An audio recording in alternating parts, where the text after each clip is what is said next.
বিরামপুরে আসছেন তারেক রহমান, প্রস্তুত হচ্ছে মঞ্চ।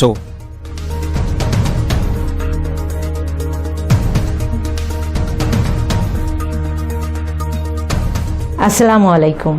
এমকে টেলিভিশনের নিয়মিত সংবাদে আপনাদের স্বাগত জানাচ্ছি আমি শারমিন মিনা।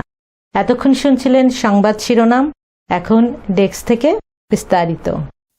ত্রয়োদশ জাতীয় সংসদ নির্বাচন উপলক্ষে বিএনপির চেয়ারম্যান তারেক রহমান শনিবার 7 ফেব্রুয়ারি দিনাজপুরের বিরামপুরে আসছেন। বিরামপুর সরকারি কলেজ মাঠে আয়োজিত এক বিশাল জনসভায় প্রধান অতিথি হিসেবে যোগ দিয়ে বক্তব্য দিবেন তারেক রহমান।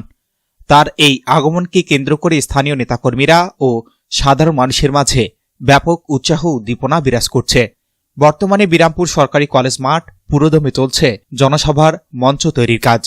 তারেক রহমান আসছে, ঈদের খুশি লাগছে। তারেক রহমান আসছে, ঈদের খুশি লাগছে। তারেক রহমান আসছে। সরেজমিনে গিয়ে দেখা যায় বিশাল আকৃতির প্যান্ডেল ও মঞ্চ নির্মাণের কাজ প্রায় শেষ পর্যায়ে। জনসভায় আগত মানুষের নিরাপত্তা ও শৃঙ্খলা নিশ্চিত করতে বিশাল এলাকা জুড়ে স্বেচ্ছাসেবক দল কাজ করছে। বিরামপুর উপজেলা বিএনপি নেতারা জানিয়েছেন, এই জনসভা হবে উত্তরবঙ্গের অন্যতম বৃহত্তম গণসমাবেশ। তারেক রহমানের দিক নির্দেশনামূলক বক্তব্য শোনার জন্য দিনাজপুর ও আশপাশের জেলা থেকে লাখ লাখ মানুষের উপস্থিতিতে বিরামপুর জনসমুদ্রে পরিণত হবে।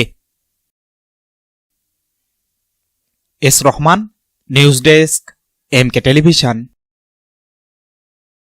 শেষ করছি এমকে টেলিভিশনের নিয়মিত সংবাদ। এতক্ষণ সাথে থাকার জন্য আপনাদের সবাইকে অনেক অনেক ধন্যবাদ।